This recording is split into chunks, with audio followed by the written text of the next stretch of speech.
Good afternoon guys, welcome back to a new blog. লোকেশনটা একটু different. হঠাৎ করে আর 12:30টার মধ্যে আমরা বেরিয়ে পড়েছি টুয়ার্ডস মন্দারমণি। এটা কালকে রাতের কথা বলছি।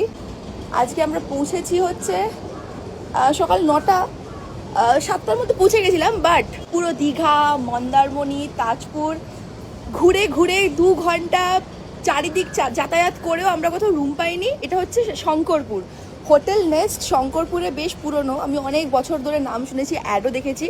তো ফার্স্ট টাইম আজকে এলাম মন্দারমণি তাজপুরের প্ল্যান করে শঙ্করপুরে। আমি হোটেলের বাইরে দাঁড়িয়ে আছি, এখানে গার্ডেনে নল আছে, বাট প্রচণ্ড রোদ, তাই তাকানো যাচ্ছে না।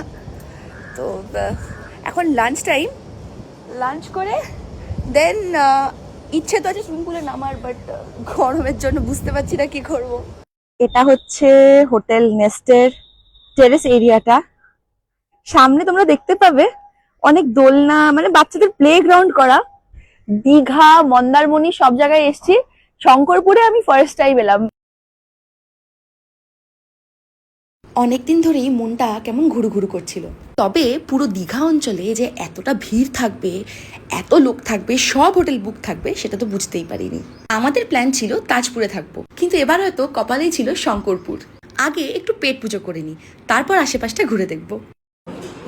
লাঞ্চ সার্ভ করে দিয়েছে, ডাল, আলু পোস্ত, চিংড়ির মালাইকারি আছে, পমফ্রেট আছে। এটা পমফ্রেট, এটা সর্ষে পমফ্রেট, তাই তো? অমৃত লাগছে ডাল ভাত আলু পোস্ত। খাওয়া দাওয়া শেষ করতে না করতে বেজে গেছিল 4টে। এবার প্রশ্ন হচ্ছে কোথায় যাব, সুইমিং পুলে নাকি বিচে? সুইমিং পুলে আর নামলাম না, একটা ঢু মেরেই চলে গেলাম বিচের দিকে। ছোট থেকে নিজেকে ভাবতাম বিচ পার্সন, কারণ বাবা মায়ের সাথে কোথাও যাওয়া মানেই দীঘা যাওয়া।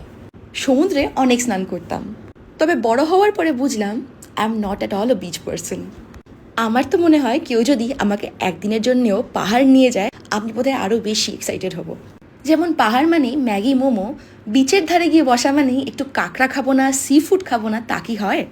শঙ্করপুর থেকে খাওয়া দাওয়া করে আমরা ডিরেক্টলি চলে এসেছি তাজপুরের বিচে।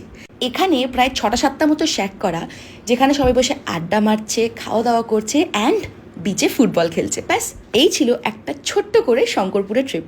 কেমন লাগলো ব্লগটা কমেন্ট করে জানাতে ভুলো না। টাটা।